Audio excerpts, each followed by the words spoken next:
చెందిన Tirumala group of companies అధినేత శ్రీ వెంకట నారాయణ గారికి అత్యుత్తమ పారిశ్రామికవేత్త అవార్డు లభించింది. అపురూపమైన అరుదైన ఈ పురస్కారం లభించిన శ్రీ వెంకట నారాయణ గారు గుంటూరు జిల్లాలో ఓ మారుమూల పల్లెలో ఓ పేద రైతు కుటుంబంలో జన్మించారు. 30 ఏళ్ల క్రితం కట్టుబట్టలతో డిగ్రీ పట్టాతో హైదరాబాదులో అడుగుపెట్టారు. అకుంఠిత దీక్షతో నిర్విరామ కృషితో ఈనాడు ఈ స్థాయికి చేరుకున్నారు. నమస్తే, ఐఎమ్ వెంకట నారాయణ. ఈ అవార్డు కన్ఫర్మ్ గా నాకే వస్తుందని నాకు తెలుసు. ఎందుకంటే 30 ఏళ్ల క్రితం ఈ అవార్డు నాకే రావాలని కలలు కన్నాను, వచ్చింది. కానీ కలలు కనడం వల్ల రాలేదు, కష్టపడ్డాను కాబట్టి వచ్చింది. ఇంత గొప్పవాడిని కావాలని కలలు కనడానికి దమ్ము కావాలి, ధైర్యం కావాలి. అది నిజం చేసుకోవడానికి కృషి చేయాలి. Dare to dream and care to achieve. ఈ రోజున ఆస్తుల విలువెంతో తెలుసా? 2500 కోట్లు. Yes, 2500 crores. ఇంత ఆస్తి పెట్టుకుని ఈడేంటి తోట పని చేస్తున్నాడని చూస్తున్నారు కదూ. కాలు మీద కాలు వేసుకుని కూర్చుని నిన్నటి సంపాదనం తినడం సోమరితనం. ఈ రోజు తిండి తినాలంటే కష్టపడాలి. శ్రీవారు, టిఫిన్ రెడీ. టిఫిన్ తినడానికి నేను రెడీ. ఈ పూట టిఫిన్ తినడానికి అర్హత సంపాదించుకున్నారా? ఎస్, 3 గంటలు తోట పని చేశాను, టిఫిన్ తినే అర్హత సంపాదించుకున్నాను. నేను వంట చేశాను, టిఫిన్ తినే అర్హత సంపాదించుకున్నాను. You are my wife, it's confirm. మీకు కూడా థాంక్స్ కన్ఫర్మ్. ఈ స్పూన్ ఎవరు పెట్టారు ఇక్కడ? నేనే పెట్టాను అయ్యగారు. ఈడెవడు? కొత్తగా పనిలో చేరాడు. ఇట్రా. ఇన్ని కోట్ల ఆస్తులు సంపాదించింది ఈ స్పూన్లు కావు, నా చెయ్యి. నా నోటికి తిండి తినిపించే అర్హత ఈ చేతికి మాత్రమే ఉంది. అర్థమైందా? అర్థమైంది. ఇంకా ఏం చూస్తున్నావు? తీసుకెళ్ళు. అలాగే అయ్యగారు. యా.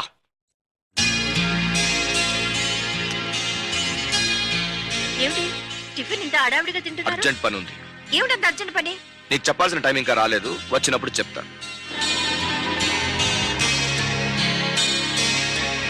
హలో, మీకు ఇంపార్టెంట్ విషయం చెప్పడం మర్చిపోయాను. నేను ఇప్పుడు ఎక్కడ వెళ్తున్నాను తెలుసా? ఎయిర్పోర్ట్ కి. ఎవరిని రిసీవ్ చేసుకోవడానికి తెలుసా? నా ముద్దులు కూతురు మాధవి. అమెరికా నుంచి వస్తుందండి. ఎన్నో ఏళ్ళ తర్వాత వస్తుంది. తనని నేను చాలా గ్రాండ్ గా రిసీవ్ చేయాలనుకున్నానండి. కానీ ఎందుకో తను వచ్చేది ఎవ్వరికి చెప్పకూడదని చెప్పిందండి. నన్ను మాత్రమే ఎయిర్పోర్ట్ రమ్మనింది. చివరికి మమ్మీకి కూడా చెప్పకూడదని చెప్పిందండి. అంతా సస్పెన్స్. ఎందుకలా చెప్పిందో నా ఊకే అందటం లేదండి. ఏంటో నా బంగారు తల్లి రాగానే నా మొత్తం బిజినెస్ గా ఆమెను చైర్మన్ చేస్తాను. That's confirm.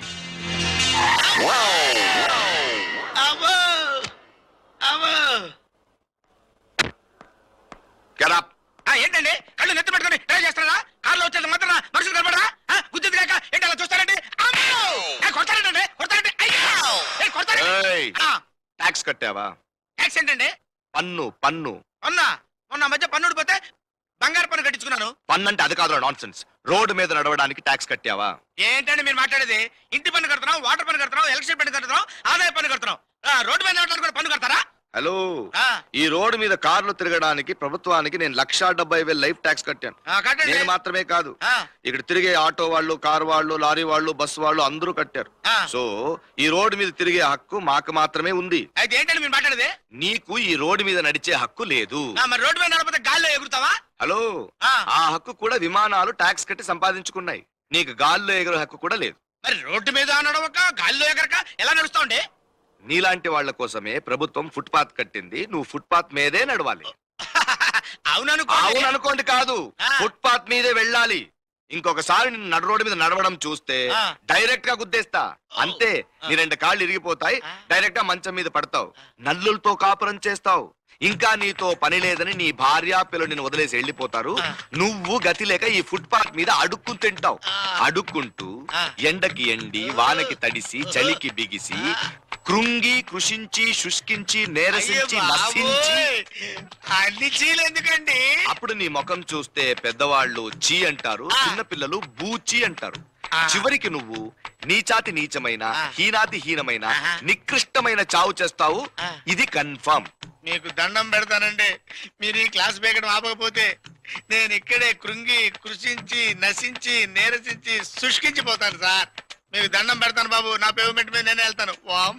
Walk on the payment.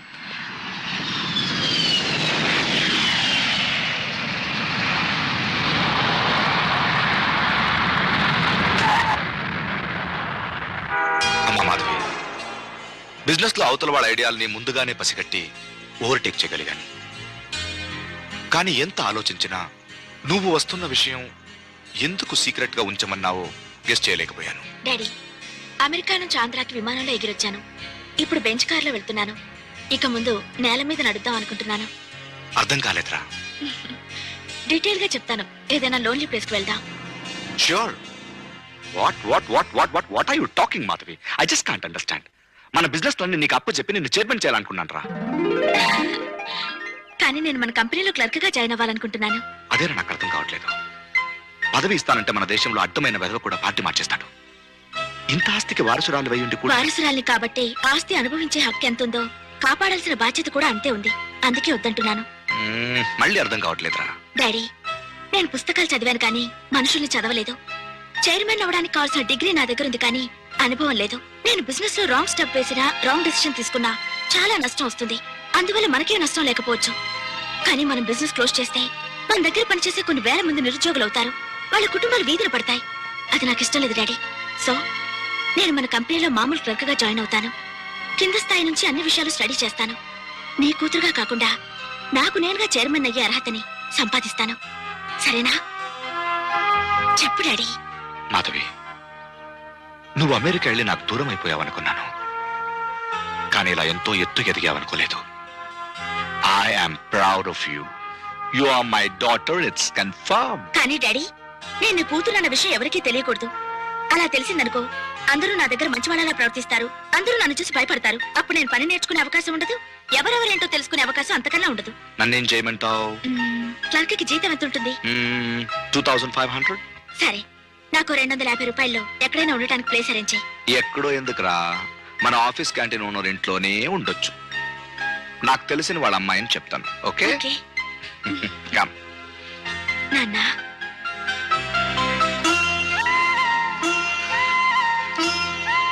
ఎన్నేళ్ళైందిరా నువ్వు నన్ను అలా పిలిచి? ఇంకొకసారి పిలువు. నాన్న, నాకు ఐస్ క్రీమ్ కొనిపెట్టవా? Why not? ఎక్స్క్యూజ్ మీ, ఒక కప్ ఐస్ క్రీమ్ ఇవ్వండి.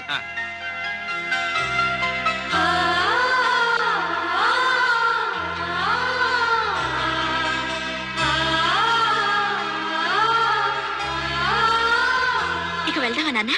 మళ్ళీ ఐస్ క్రీమ్ కొనిపెట్టమని ఎప్పుడు అడుగుతావురా? నేను చైర్మన్ అయిన తర్వాత. అమ్మ మాధవి, ఇవాళ నుంచి నా పేరు మాధవి కాదు, మాలతి. మాలతి. ఓకే.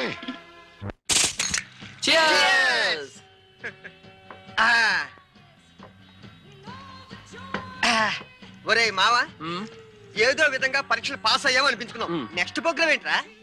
ఏముంది, ఉద్యోగాలు ఎత్తుక్కోవటమే. Shut up, just shut up. ఉద్యోగాలు వెతుక్కోవటం, ఆ తర్వాత ఉద్యోగాలు చేయటం ఎందుకు పనికిరాని సన్నాసులు చేసే పనిరా. బాబాయ్, నువ్వు ఎన్నేళ్ళుగా ఉద్యోగం ప్రయత్నం చేస్తున్నావురా? Since 15 years. Not out. దొరికిందా? లేదు. దొరకదు నాకు తెలుసు, అంతే. అదే నువ్వు ఉద్యోగానికి చేసే ప్రయత్నం. ఓ లక్షాధికారి ఇంటి చుట్టూ తిరిగి వాడి కూతురికి లైన్ వేస్తుంటే వాడి కూతురు దొరుకుండేది, లక్షాధికారివి అయి ఉండేవాడివి. అర్థమైందా? ఏంటి అర్థమయ్యేది? నాకు ప్రేమకి ఏది బారైపోతాని, కొన్ని ఏళ్ళు పోతే ఈ బారుకు కూడా ఏది బారైపోద్దేమో అని భయం. ఏజ్ బారు నారాయణ, నువ్వు నోరు చూసుకుంటావా?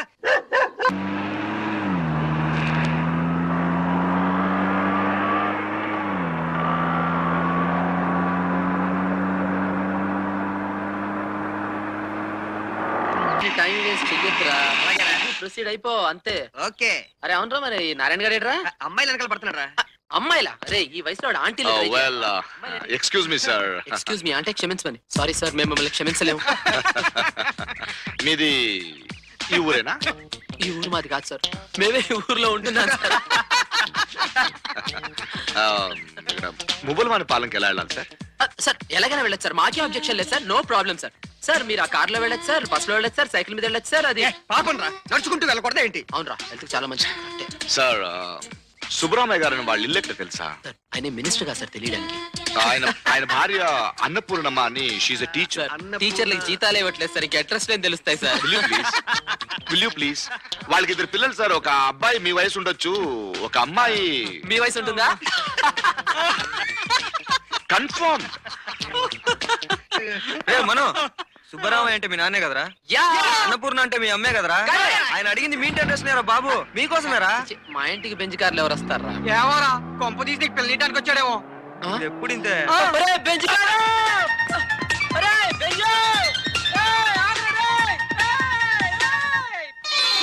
ఈ డబ్బెందుకురా? డబ్బిస్తుంటే ఎందుకంటావేంటక్క? అభిమానంతో ఇస్తున్నాడు, తీసుకోవే, లేకపోతే బాధపడతాడు. మీరు ఊరుకోండి తమ్ముడు. దానం ఇచ్చే స్థితిలో నువ్వు ఉన్నా అది తీసుకునే దుస్థితిలో మేము లేరా. No doubt your my sister. It's confirm. అన్ని గొడవలు మర్చిపోయి 20 ఏళ్ల తర్వాత ఈ అక్కయ్యని చూడడానికి వచ్చావు. ఆ అభిమానమే చాలు. చాలా ఏళ్ల తర్వాత నిన్ను బావని చూశాను. కాకపోతే నా మేనల్లుడిని మేనకోడల్ని నీ చూడలేదు. మేనగోడలు కంప్యూటర్ క్లాస్కి వెళ్ళిందిరా. వాడు డిగ్రీ పాస్ అయ్యాడు కదా, ఉద్యోగం వేటలో వెళ్ళాడు. ఓ ఇదిగో రానే వచ్చాడు. యు మీరు ఏమిట్రా అలా చూస్తావు? మీ మావయ్య. మావయ్య? నాకు మావయ్య పుట్టాడని సంగతి నాకు ఎప్పుడు చెప్పలేదే. నేను నీకు మావయ్యగా పుట్టలేదు, నువ్వే నాకు మేనల్లుడుగా పుట్టావు. అవును, ఈ ఫేస్ కి ఆ గడ్డ అవసరమా? ఇదే నా గ్లామరు, నీకేమైనా అడ్డమా? అడ్డమా లేదా అని చెప్పాలంటే ఒక క్లాస్ పీకాలి, దానికి నాకు టైం లేదు. ఏ ఉద్యోగం లేకుండా తిరుగుతున్నా ఉంటగా అక్కయ్య చెప్పింది. ఒకసారి హైదరాబాద్ వచ్చినాను కలు. వస్తానక్క. వస్తాను బావ. ఓకే.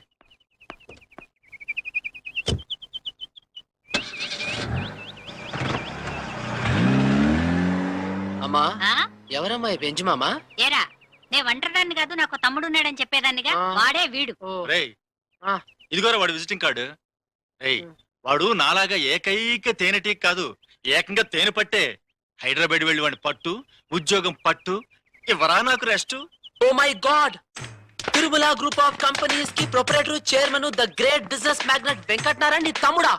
అబ్బబ్బబ్బబ్బబ్బబ్బా. అమ్మా, నువ్వేదో సాదా సీదా అమ్మ అనుకున్నానమ్మా. ఇంత పెద్ద డబ్బు నా బ్రదర్ ఉన్నాడు అనుకోలేదమ్మా. అమ్మా, యు ఆర్ గ్రేట్ అమ్మా. అమ్మా, ఏమిట్రా ఇది? అమ్మా, నీకేదో తమ్ముడు అంటే మన లెవెల్ వాడు అనుకున్నాను కానీ ఇంత లెవెల్ వాడు అనుకోలేదమ్మా. అంత లెవెల్ వాడు అయ్యాడని నాకు తెలియదు కదరా. అమ్మా, కూతురు వగేరా ఇన్ఫర్మేషన్ లాగేవా? ఒక కూతురు ఉందంటే అమెరికాలో చదువుకొచ్చిందంట. నాకన్నా పెద్దదా చిన్నదా? నీకంటే చిన్నదేరా. అరే అరే అరే అరే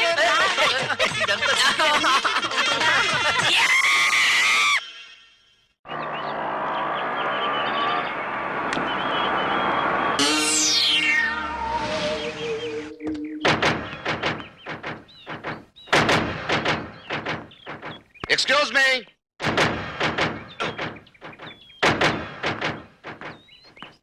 నమస్కారం సార్. నీ చెయ్యి చాపు. ఎందుకు సార్? ఇందుకు. ఏంటి సార్ ఇది? ఫుట్పాత్ మీద నడిస్తే కూడా శిక్ష ఇస్తారా? ఈ సిగరెట్ నువ్వు కాల్చి పడేసిందేనా? ఏంటి సిగరెట్ తాగడం కూడా తప్పండి? సిగరెట్ తాగడం తప్పు కాదు. సిగరెట్ తాగితే లోపల లోపల నువ్వు తగలబడిపోతావు, అది నీ ఇష్టం. ఇలా సిగరెట్ ఆర్పకుండా పడేస్తే ఏమవుతుంది తెలుసా? అది ఒక పేపర్ మీద పడుతుంది, పేపర్ అంటుకుంటుంది. ఆ పేపర్ వెళ్ళి ఆ గుడిసె మీద పడుతుంది, వరుసగా గుడిసెలన్నీ అంటుకుంటాయి, పెంకుటిల్లు కూడా అంటుకుంటాయి. నువ్వు చూస్తుండగానే ఊరంతా అంటుకుపోతుంది, జనమంతా పారిపోతారు. నువ్వు మాత్రం ఆ మంటల్లో ఇరుక్కుపోతావు, నిలువున కాలిపోతావు, కాలి బూడిదైపోతావు. సార్ వద్దు సార్, మీకు దండం పెడతాను, తలుచుకుంటేనే భయంగా ఉంది. అప్పుడు ఊరు జనమంతా కలిసి నీ బూడిదిని ఒక కుండలోకి తీసుకొని గంగానదిలో కలుపుతారా సార్? కాదు, మురికి కాలువలో కలుపుతారు. మురికి కాలువలో ఎందుకు కలుపుతారు సార్? అవును, ఆ కంపు భరించలేక, ఆ కుళ్ళు వాసనకి తట్టుకోలేక నీ బూడిదలో ఉన్న ప్రతి కణము కుళ్ళి కుళ్ళి చేస్తుందిరా. మీకు దండం పెడతాను సార్, పొరపాటు అయిపోయింది సార్. ఇంకెప్పుడు సిగరెట్ ఆర్పకుండా పడండి సార్. ఎప్పుడో కాదు, ఇప్పుడే ఆ పని చేయాలి. అలాగే చేస్తాను సార్. రా. సార్ చెప్పిన పని చేయి. హలో అయ్యా, నువ్వు ఇక్కడున్నావేంటి? నేను డ్యూటీ అయింది సార్, డ్యూటీ మీద వచ్చాను, సాయంత్రం టైంకి వెళ్ళిపోతాను. Good luck. అలాగే సార్. Good luck. రోడ్డు మీద నడితే తిడతావు, ఫుట్పాత్ మీద నడితే తిడతావు, సిగరెట్ కలితే తిడతావు. లైఫ్ లో నీకు కనపడుతున్నారే. ఏంట్రా మనో ఇంకా రాలేదేంటి? ఏంట్రా ఇంత లేటు? అప్పా రానా? ఇప్పుడు మీరు నన్ను రా అనకూడదు. ఏ యునో, నా లెవెలే మారిపోయింది. The great Tirumala group of companies కి చైర్మన్ అయ్యాను. అదే అయ్యానా అంటే అవలేదు, అవుతా. నిన్న ఒక ఆయన మన కార్ లోంచి దిగి అడ్రస్ అడిగారు చూడు, అదే రా బెంచ్ కార్ లో. ఆయన ఎవరనుకున్నారు? ఎవరు? మా అమ్మకి స్వయానా ఓన్ బ్రదర్. నిజమా? ఆయనకి అమెరికాలో ఎంబీఏ చదివచ్చిన కూతురుంది. అమ్మాయి పేరు చెప్పరా? మాధవి. చాలా బాగుంది. ఇప్పుడు నేను వెంటనే హైదరాబాద్ వెళ్తా, మా మామింట్లో మకాం పెడతా, నా మరదలి లైన్ లో ఎడతా, టోటల్ గా ఆయన ఆస్తికే ఓనర్ నవుతా. ఎన్ని తాలు చంపుతా. రే మీ అందరికీ గుడ్ న్యూస్ రా, నాకు ఉద్యోగం వచ్చింది రోయ్. స్టేట్ గవర్నమెంట్ కూడా ఏజ్ బారైపోయిందేమో అనుకున్నాను, కానీ నాకు ఉద్యోగం వచ్చింది. నెలకి జీతం ఎంత? అన్ని కలిపి 2000. 2000. Non sense. నెలకి 2000? నేను నీకు 20,000 ఇస్తాను, తీసుకో. Monthly 20,000 rupees. ఏంట్రా నాకు చెవుడు వచ్చిందో నీకు మాట తడబడిందో తెలవట్లేదు. నీకు చెవుడు రాలేదు, నాకు మాట తడబడలేదురా. మనకు అదృష్టం కలిసి వచ్చింది. నేను తిరుమల గ్రూప్ ఆఫ్ కంపెనీస్ కి